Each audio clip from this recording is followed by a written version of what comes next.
আমাদের ধারাবাহিক আলোচনা চলছে নবী করিম সাল্লাল্লাহু আলাইহি ওয়াসাল্লামের সিরা। কেমন ছিল আমাদের নবীর জীবন? গত জুমায় আমরা বিস্তারিতভাবে জেনেছি বদরের যুদ্ধ কিভাবে সংগঠিত হয়েছিল এবং বদরের যুদ্ধে কিভাবে নাকানি চুবানি খেয়ে কাফেররা প্রায় 70 জন মুশরিক কাফের বদরে নিহত হয়। এটা ছিল তাদের কল্পনার বাহিরে। এভাবে পরাস্ত হবে মাত্র 313 জনের একটা বাহিনীর কাছে, দুর্বল অস্ত্রশস্ত্রহীন এমন একটি দলের কাছে এভাবে লাঞ্ছনার সহিত পরাজয় বরণ করতে হবে, এই বিষয়টা তাদের কল্পনাতেও ছিল না। ফলে তাদের অহংকার, তাদের যে আত্ম অহমিকা, এটা আরো বেড়ে গেল। তারা এখন শুধু প্রতিশোধের আগুনে দাও দাও করছে তাদের অন্তর। কখন আবার মদিনায় আক্রমণ করবে, কখন আবার নবী করিম সাল্লাল্লাহু আলাইহি সাল্লামকে শেষ করে দিবে, এই চিন্তা।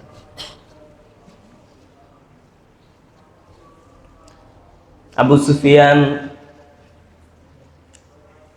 মক্কার মানুষগুলোকে আবার যুদ্ধের প্রতি উৎসাহ দিচ্ছে। হিন্দা নামে এক মহিলা ছিল, মহিলাদেরকে পর্যন্ত যুদ্ধের জন্য প্রস্তুত করছে।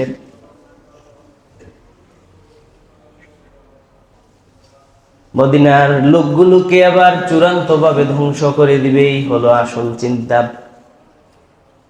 মক্কা থেকে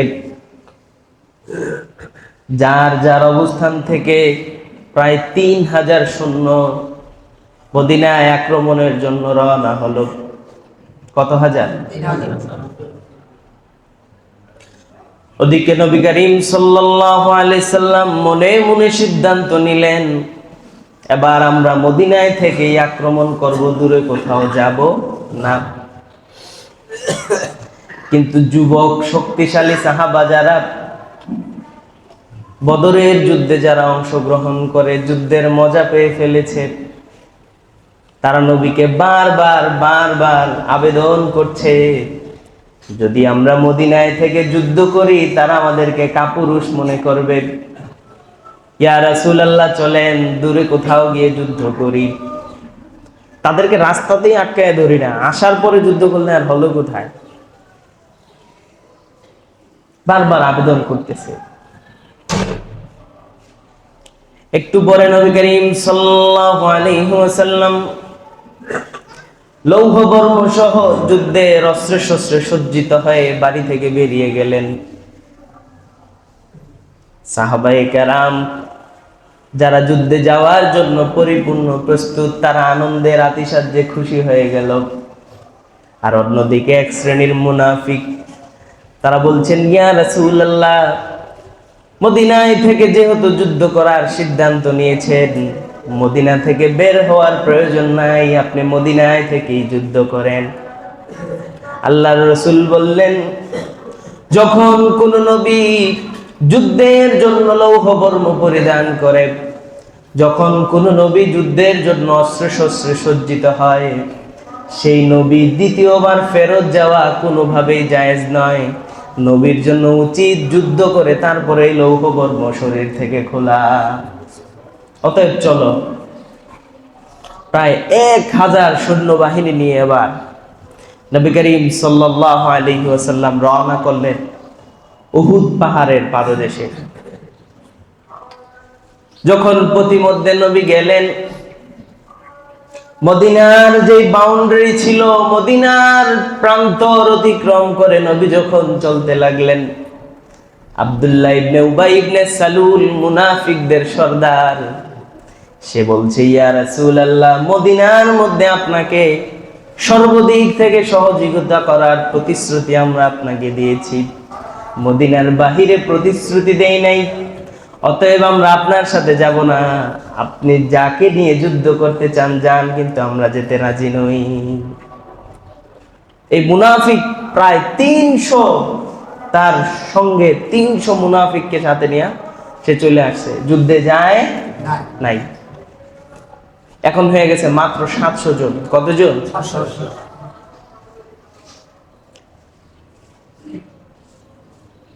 নবী করিম সাল্লাল্লাহু আলাইহি ওয়াসাল্লাম ব্যথিত হলেন। বাকি যেই 700 সাহাবা রয়ে গেলেন,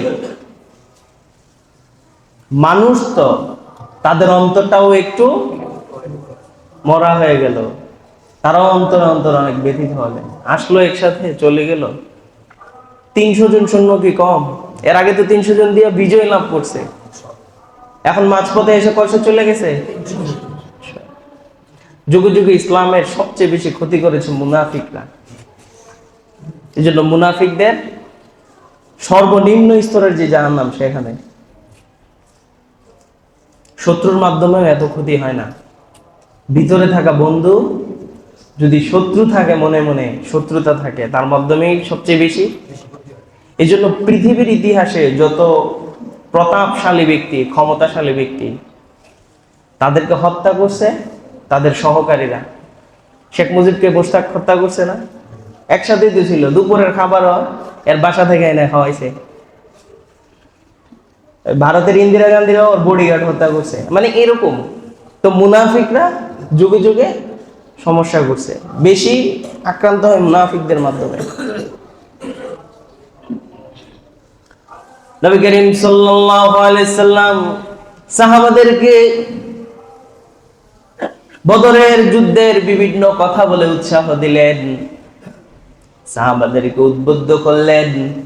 সব সাহাবারা ঈমানের উদ্দীপনায় উজ্জীবিত হয়ে সামনে অগ্রসর হতে লাগলেন।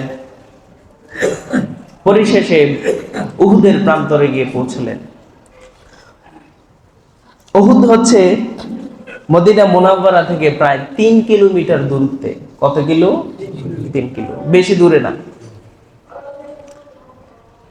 এখন উহুদের যুদ্ধে তারা পরিপূর্ণ প্রস্তুতি নিয়ে তাদের পূর্বের যেই জ্বালা, সেটা মিটানোর জন্য তারা তাদের সমরশক্তি সব দিক থেকে আগের চেয়ে আরো বেশি শক্তিশালী হয়ে প্রায় 3000 সৈন্য নিয়ে কাফেররা প্রস্তুত। তারাও বদর উহুদ প্রান্তরে এসে তাঁবু স্থাপন করলো। মুসলিমরাও উহুদ পাহাড়ের পাদদেশে, পাহাড়ের আশপাশের এলাকা নিজেরা দখলে নিল। পাহাড়ের উপরে নবী করিম সাল্লাল্লাহু আলাইহি ওয়াসাল্লাম হযরত জুবায়ের রাদিয়াল্লাহু তাআলা আনহুকে প্রধান বানিয়ে 50 জন লোক ঠিক করলেন, তীরন্দাজ। কতজন? 50 জন। এই 50 জন তীরন্দাজকে বললেন, পাহাড়ের উপর থেকে তোমরা শুধু তীর নিক্ষেপ করবে। যদি দেখো আমরা বিজয় হয়ে গিয়েছি, আমার নির্দেশনা ছাড়া কখনো এই পাহাড় থেকে তোমরা নামবা না। এই নির্দেশ ছিল কার? হুজুর পাক সাল্লাল্লাহু আলাইহি সাল্লামের। কাদের প্রতি? যারা উহুদ পাহাড়ের উপরে তীরন্দাজ হিসাবে যে 50 জনকে আল্লাহ রাসূল দায়িত্ব দিলেন, তাদের প্রধান কে ছিলেন? হযরত জুবাইর রাদিয়াল্লাহু তাআলা আনহু। এই 50 জনকে দায়িত্ব দিয়ে পাঠায় দিলেন। যুদ্ধ আরম্ভ হলো। যুদ্ধের পূর্বে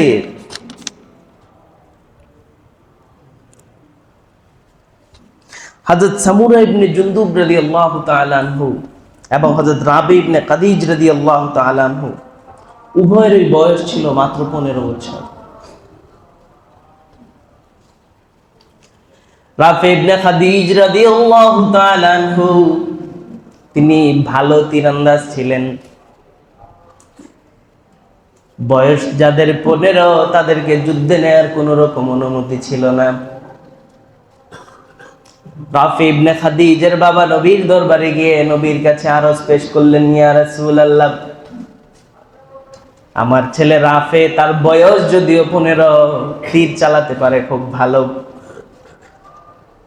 বাবা সন্তানকে জিহাদে নেওয়ার জন্য সুপারিশ করছে কার কাছে? এখনকার বাবারা সন্তানকে যুদ্ধে পাঠায়? হ্যাঁ, যুদ্ধে পাঠানোর জন্য নবীর কাছে আবদার জানাইছে, সুপারিশ করছে। বাবা যদি সুপারিশ করে সন্তানের পক্ষে, নবী নিষেধ করেন কিভাবে? নবী আর নিষেধ করলেন না। আগেই বলেছিলাম হযরত সামুরা ইবনে জুনদুব, তার বয়সও ছিল কত? 15। সামুরা ইবনে জুনদুব উনি যখন দেখতে পেলেন রাফি ইবনে খাদিজকে নবী যুদ্ধে নিচ্ছেন, সামুরা ইবনে জুনদুব নবীর দরবারে গেলেন, ইয়া রাসূলুল্লাহ, তার বয়সও 15, আমার বয়সও 15, আপনি যদি তাকে যুদ্ধে নিতে পারেন তাহলে আমাকে কেন আপনি নেবেন না? আমাকেও নিয়ে যেতে হবে। আল্লাহর রাসূল বললেন, তার বাবা তো আমার কাছে সুপারিশ করেছে, তার আলাদা স্পেশাল যোগ্যতা আছে, সে ভালো তীর চালাতে পারে, এজন্য আমি তাকে যুদ্ধে নিয়ে যাচ্ছি। তুমি বলো তোমার কি এমন যোগ্যতা আছে যার কারণে তোমাকে যুদ্ধে নিয়ে যাব? হযরত সামুরা ইবনে জুনদুব রাদিয়াল্লাহু তাআলা আনহু বললেন, ইয়া রাসূলুল্লাহ, আপনি রাফি ইবনে খাদিজকে আমার কাছে এনে দেন, আমরা মল্ল যুদ্ধে দুজনে নামি, দৈহিক যুদ্ধে সে আমার সাথে কখনো লড়াই করে পারবে না, আমি তাকে কুপকাত করে ফেলবো, না হয় আপনি পরীক্ষা করে দেখেন। রাফি ইবনে খাদিজ এবং সামুরা ইবনে জুনদুব রাদিয়াল্লাহু আনহু, এই 15 বছরের দুই বালককে নবী মাঠে নামায় দিলেন। দুজন মল্লযুদ্ধ বুঝেন? মানে পারস্পরিক দৈহিক যুদ্ধ, বাহাদুরিত্ব যেটার মাধ্যমে প্রকাশ পায়, কুস্তিতে নামায় দিলেন। হযরত সামুরা ইবনে জুনদুব রাদিয়াল্লাহু আনহু হযরত রাফি ইবনে খাদিজকে শুইয়ে দিলেন, কুপকাত করে ফেললেন। তখন নবী করিম সাল্লাল্লাহু আলাইহি সাল্লাম সামুরা ইবনে জুনদুব রাদিয়াল্লাহু আনহুকেও যুদ্ধে নিয়ে গেলেন। মানে যুদ্ধে যাওয়ার জন্য ছোট ছোট বালকদের আগ্রহ ছিল মানে দেখার মতো। যুদ্ধে নিয়ে গেলেন তাদেরকেও। যুদ্ধের সূচনা হলো। সূচনা হওয়াতেই হিন্দ বিনতে উতবা, তাকে হিন্দা বলা হতো, এ মহিলা, যেই মক্কার যুবকরা এসেছিল, দফ, আরবের তখন একটা প্রসিদ্ধ বাদ্যযন্ত্র ছিল দফ, এক পাশে ঢোল তো থাকে দুই পাশে, চামড়া থাকে, আর দফের থাকে এক পাশে। দফ বাজাইতে বাজাইতে গান গাইতো, আর উহুদ যুদ্ধে মক্কার যুবকদেরকে তারা উজ্জীবিত করত। যুদ্ধের তাদের পূর্বপুরুষদের যে কবিতা, যে গান, সেগুলো আবৃত্তি করত এবং পূর্বপুরুষদের শৌর্য বীর্য তুলে ধরত। এত করে তাদের মনে বাহাদুরিত্ব ভাব আরো বেশি জাগরুক হতো। এভাবেই যুদ্ধ চলতে থাকে। এই যুদ্ধ 3য় হিজরি, নবী হিজরতের 3 নম্বর বছরের শাওয়াল মাসের 7 তারিখে শুরু হয়। যুদ্ধ চলতেছে।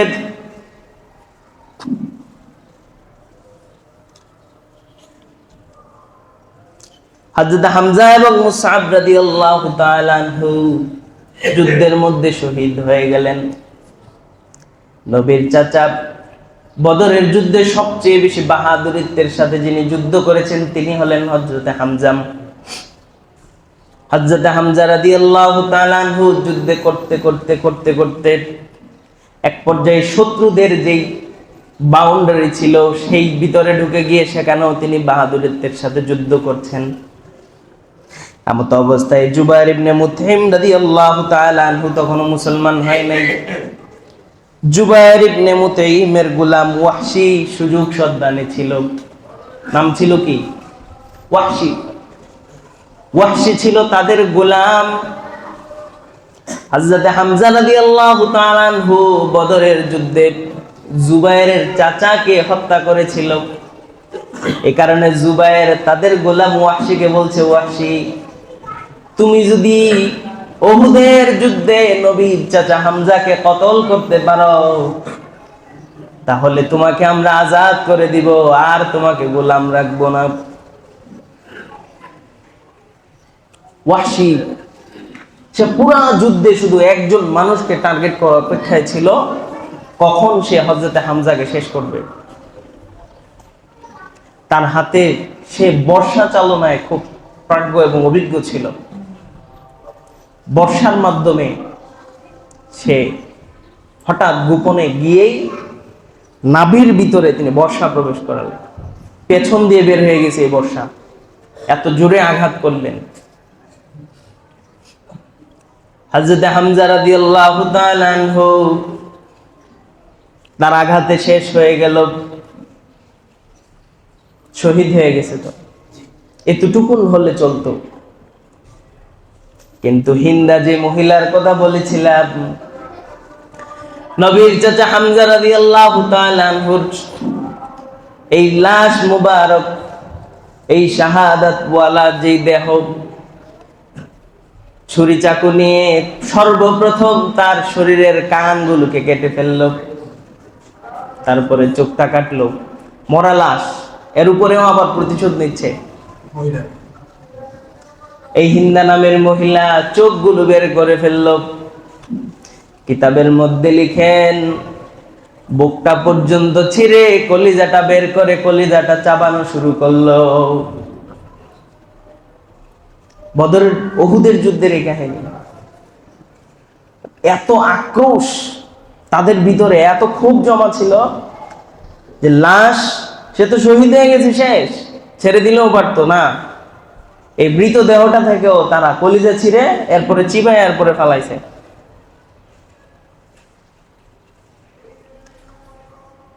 হযরত মুসআব ইবনে উমাইর রাদিয়াল্লাহু তাআলা আনহু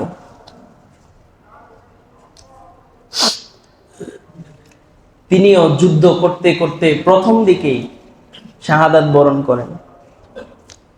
এখন যুদ্ধের পরিস্থিতি এমন অবস্থা, ওদিক থেকে পাহাড় থেকে মুসলমানরা তীর নিক্ষেপ করতেছে, নিচের দিক থেকেও মুসলমানরা খুব কঠিনভাবে চড়াও হয়েছে, যার কারণে কাফের বাহিনীর যাদের হাতে পতাকা ছিল, পতাকাধারীরা সবাই শেষ।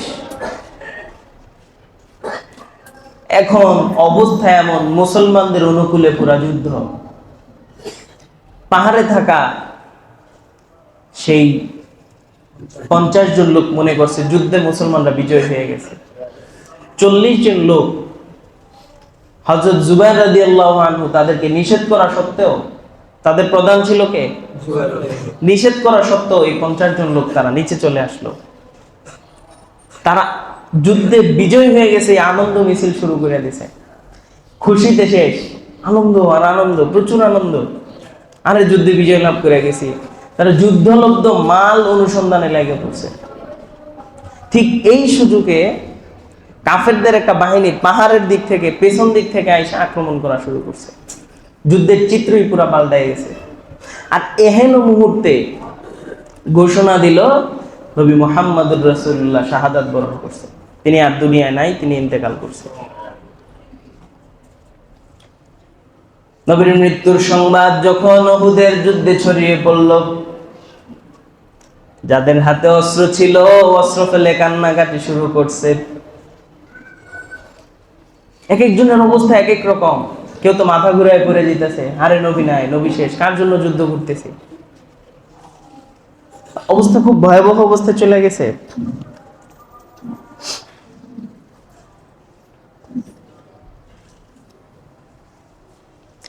একথা শুনে কাফেরদের পক্ষে যে হামলা করবে, এই আগ্রহটাই মুসলমানদের হারিয়ে গিয়েছিল। ঠিক এই মুহূর্তে কাফেররা নবী পর্যন্ত পৌঁছে গেছে। একটা হলে এই ঘোষণাটা মূলত দিয়েছিল শয়তান। তারা নবী পর্যন্ত পৌঁছা নবী করিম সাল্লাল্লাহু আলাইহি ওয়াসাল্লামের চেহারায় খুব জোরে একটা পাথর নিক্ষেপ করল। এতে করে নবীর মাথায় যে শিরস্ত্রাণ ছিল, এটা ছিল লোহা, এটা ফেটে নবীর গাল মোবারকে প্রবেশ করছে। নবীর পুরা চেহারা রক্তাক্ত হয়ে গেছে এবং নবীজির 2টা দাঁত পড়ে গেছে। অবস্থা ভয়াবহ। সামনের দিক থেকে 10 জন সাহাবী নবীকে রক্ষা করার জন্য আসছে।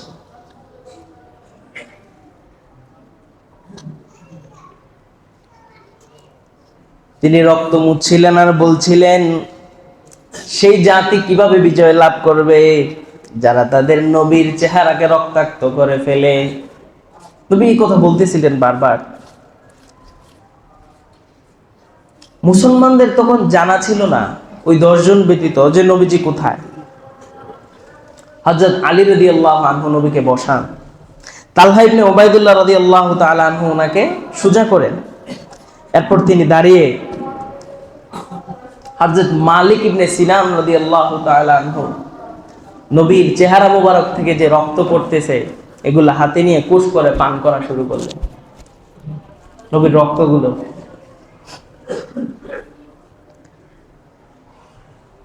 এভাবে নবী করিম সাল্লাল্লাহু আলাইহি ওয়াসাল্লামকে একটা নিরাপদ জায়গা আনার পর সাহাবায়ে কেরাম আবার নতুন ভাবে যুদ্ধ শুরু করলেন।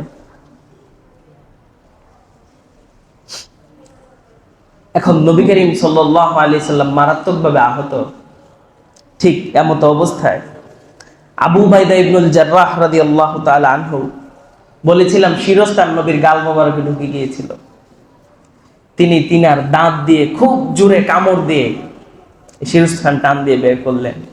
সাথে সাথে আবু উবাইদা ইবনুল জাররাহ রাদিয়াল্লাহু আনহুর দাঁত পড়ে গেল।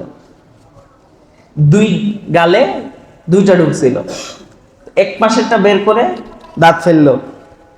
পরবর্তীতে দ্বিতীয় কামড়ের মাধ্যমে আরেক পাশের শিরস্থান বের করলেন, তখন তিনার আরেকটা দাঁতও পড়ে গেল। হযরত আবু দুজানা রাদিয়াল্লাহু তাআলা আনহু, নবীজির অবস্থা যখন খারাপ ছিল, পেছন থেকে শত্রুরা এমন ভাবে তীর নিক্ষেপ করতেছে, আবু দুজানা ছিল সামনে।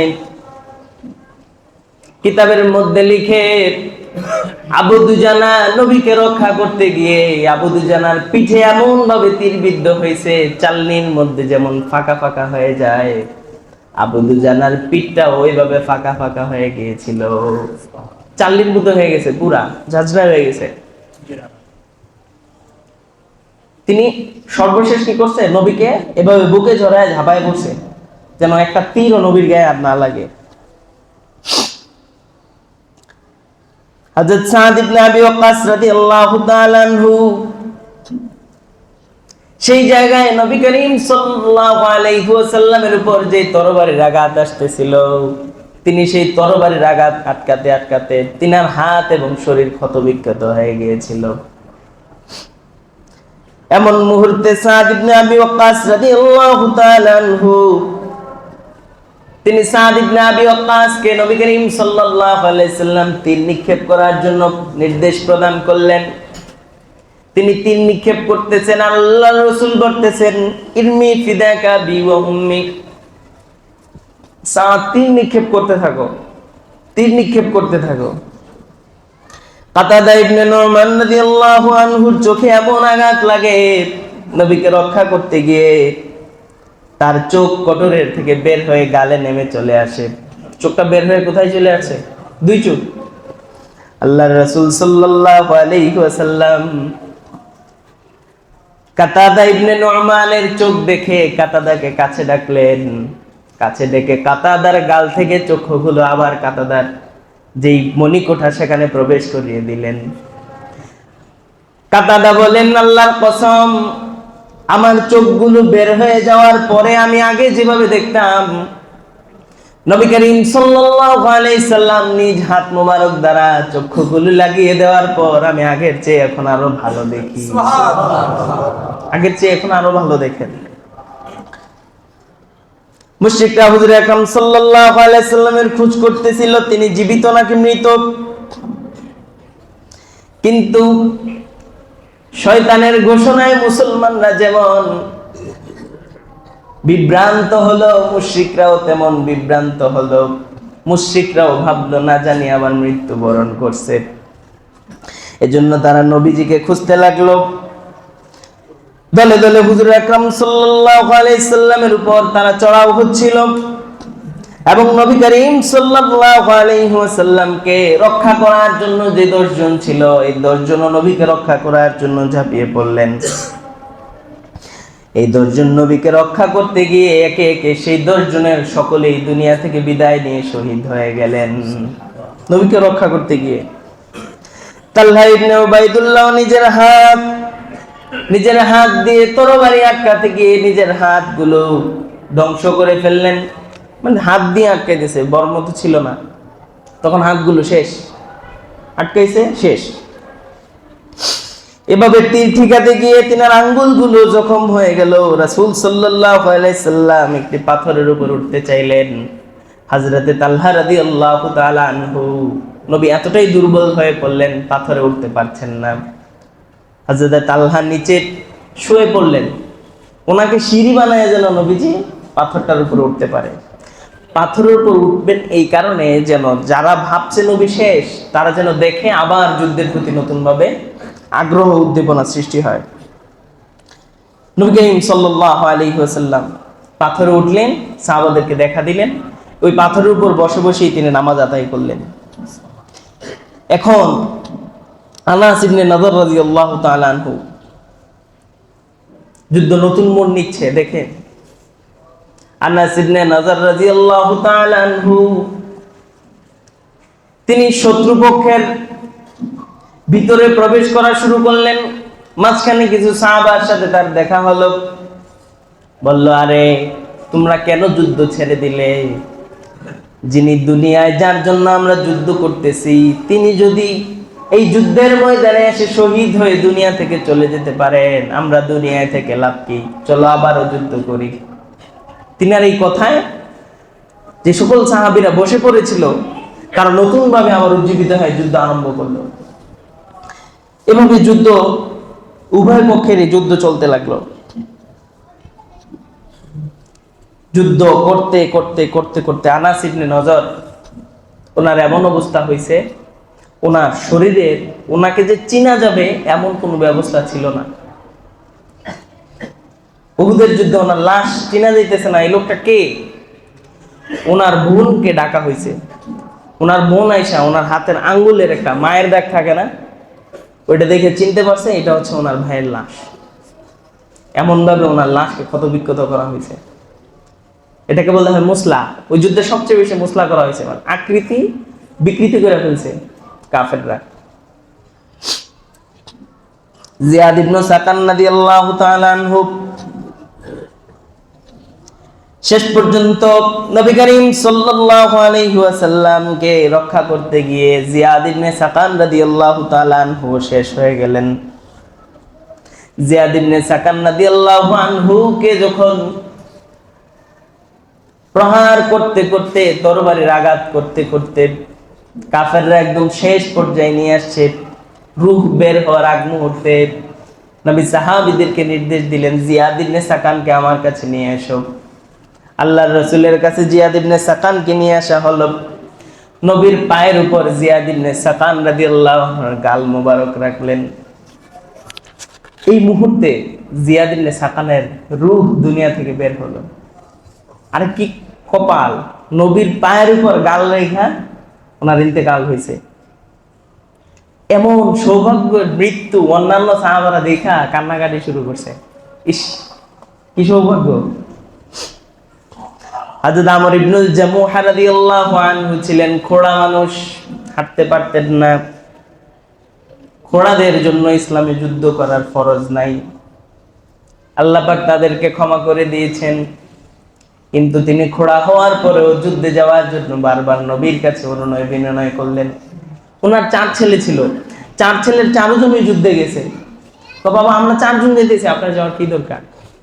না, আমি যাব, আমি সেখানে গিয়ে শহীদ হব। আল্লাহ পাক ওনার অনুনয় বিনয়ের ফলে ওনাকে নিছে এবং যুদ্ধে শহীদ হয়েছে, জান্নাতি হয়ে গেছে। এভাবে এই যুদ্ধে ব্যাপক সাহাবী যাদের শহীদ হওয়ার খুব তামান্না ছিল, খুব আগ্রহ ছিল, আল্লাহ পাক তাদের সেই আগ্রহ, তাদের সেই মনের বাসনাকে আল্লাহ পুরা করছে।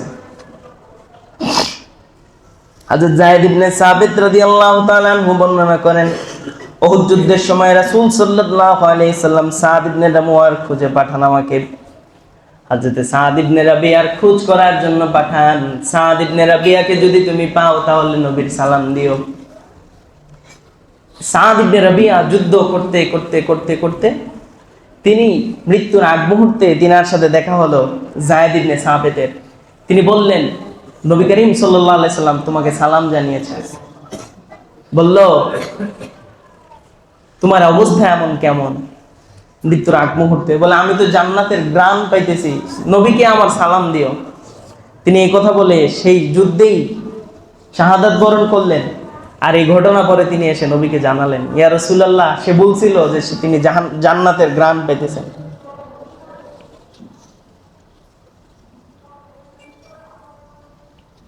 হযরত আব্দুল্লাহ ইবনে জাহাশ রাদিয়াল্লাহু আনহু উহুদ যুদ্ধের আগে তিনি নবী করিম সাল্লাল্লাহু আলাইহি ওয়াসাল্লামের ব্যাপারে স্বপ্ন যুগে বলেছিলেন, হে আল্লাহ, তোমার কসম, আমি কাল যেন শত্রুর মোকাবেলা করতে করতে আমাকে হত্যা করবে, এরপর আমার পেট ছিঁড়বে, এরপর আমার নাক কান কাটবে।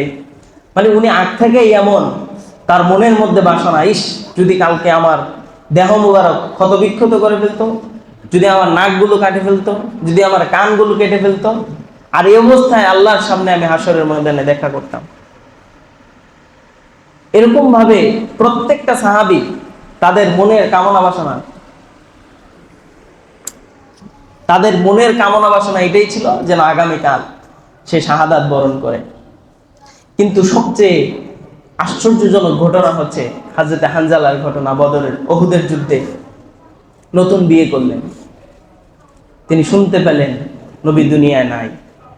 স্ত্রীকে বললেন, আমাকে অনুমতি দেওয়া, আমি নবী নাই দুনিয়ায়, বেঁচে থেকে কি লাভ, আমি চলে যাই যুদ্ধে চলে আসলেন, শহীদ হলেন। শহীদ হওয়ার পর আল্লাহ রসুল যুদ্ধ শেষে সব সাহাবাদেরকে নির্দেশ দিলেন যে লাশ কতটা হয়েছে দেখো। তো প্রায় 2টা লাশ কম দেখতেছে। নবী গত রাত্রে স্বপ্ন দেখছে 70 জন সাহাবা শহীদ হয়েছে, কিন্তু লাশ পাইতেছে না 2টা। আবার এমন মুহূর্তে হানজালার স্ত্রী দৌড়ে যুদ্ধের ময়দানে আসছে, ইয়া রাসূলুল্লাহ, হানজালা তো নতুন বিয়ে করছিল, রসুল তো নির্দেশ দিছে গোসল ছাড়া, বিনা দাফনে, বিনা গোসলে, বিনা জানাজায় তাদেরকে দাফন দিয়ে দাও, 2জন 2জন করে। ইয়া রাসূলুল্লাহ, আমার স্বামীকে তো গোসল দেওয়ার দরকার ছিল, সে তো শহীদ হয়ে গেছে, সে তো নাপাক ছিল। আল্লাহ রসুল বলছে, হানজালার লাশ কোথায়, খোঁজেন। হানজালার লাশ খুঁজে পাইতেছে না। অমনি গায়েব থেকে আওয়াজ আসছে যে হানজালাকে তো জান্নাতের পানি দিয়ে ফেরেশতারা আসে আজিম গোসল দিতেছে। হানজালা রাদিয়াল্লাহু আনহুকে ফেরেশতারা গোসল দিয়ে তারপর দুনিয়ায় পাঠাইছে। হযরত হানজালা নিজের স্ত্রীর কাছে বিদায় নিয়ে এসেছিল, আর হয়তো দেখা হবে না, আমি চলে যাই। আমার দাদি আমার এই হযরত হানজালার এই ঘটনা বইলা একটা গজল শোনাইতো, কান্দিয়াবে কুলরে হানজালা শহীদ রে, কলিজা ছিঁড়িছে রে সেই জঙ্গে উহুদে। নবীর এক সাহাবী ছিলেন হানজালা নামেতে, তিনি শহীদ হয়েছিলেন বিবাহের রাত্রিতে রে গিয়ে জঙ্গে উহুদে। যুদ্ধ করলেন, শহীদ হলেন নাপাক হালাতে। নবী ডেকে সাহাবীদের বলেন গোসল দিতে রে সেই জঙ্গে উহুদে। অমনি গাইবি আওয়াজ নবীজি পাইলেন শুনিতে, হানজালার গোসল হইবে ফিরিস্তাদের হাতে রে জান্নাতের পানিতে। কান্দিয়াবে কুলরে হানজালা শহীদ রে, কলিজা ছিঁড়িছে রে সেই জঙ্গে উহুদে। মুমিনদের সবচেয়ে বেশি কষ্ট হয়েছে এই যুদ্ধে, সবচেয়ে বেশি শহীদ হয়েছে এই যুদ্ধে। এখন পুরা যুদ্ধের অবস্থা পাল্টে গেছে। মুমিনদের লোকগুলো শুধু শহীদ হইতেছে, কাফেররা তারা মনে করছে কাফেররা বিজয় হয়ে গেছে। যুদ্ধ করতে করতে করতে করতে মুসলমানদের প্রায় 70 জন সাহাবী শেষ। নবীজির চাচার লাশ, নবীজির যে ফুফি, উনি দেখতে চাইতেছে। আল্লাহ রসুল সব সাহাবাদেরকে নিষেধ করছে, মহিলাদেরকে এই লাশ দেখাইলে তারা সহ্য করতে পারবে না। কিচ্ছু, শরীরে কিচ্ছু নাই, কলিজা, দেহ, হাত পা সব আলাদা আলাদা করে ফেলছে। হযরত মুসআব বিন উমার রাদিয়াল্লাহু আনহু, ওনার আরবের সবচেয়ে ধনী লোকদের মাঝে একজন, কিন্তু এই মুহূর্তে ওনার লাশটাকে কাফনের কাপড় যে পরাইবে, কাফন এমন অবস্থা যে পা ঢাকলে মাথা ঢাকে না, মাথা ঢাকলে পা ঢাকে না। সবচেয়ে ধনী লোকটার অবস্থা এমন। তারপরে আল্লাহ রসুল বলছে যে পাটা খালি রাখো, মাথাটা ডেকে দাও, আর পায়ের জায়গাতে ঘাস দিয়ে পেঁচে তারপর দাফন দিয়ে দাও। ওই যুদ্ধে পাহাড়ের পাদদেশেই দুইজন দুইজন করে, একটা কবরে দুইজন দুইজন করে আল্লাহ রসুল এইভাবেই সকলকে জানাজা এবং গোসল ছাড়াই কি দিয়ে দিছে, দাফন দিয়ে দিছে। যুদ্ধ শেষ করে, এই যুদ্ধে কেহই বিজয় বা কেহই পরাজয় হয়নি। কারণ বিজয়ের জন্য যে শর্তগুলা, কোনো শর্তই কারো মাঝে পাওয়া যায়নি। বিজয়ের পরে কেউ কারো সম্পদ লুট করে নাই, কেউ কারো সম্পদ নেয় নাই। তারাও তাদের মতো পালায় গেছে, মুমিনরা মুমিনদের মতো চলে আসছে, শেষ। ও আখিরু দাওয়ানা আলহামদুলিল্লাহি রাব্বিল আলামিন। সুন্নাত পড়েন নাই? সুন্নাত পড়েন নাই?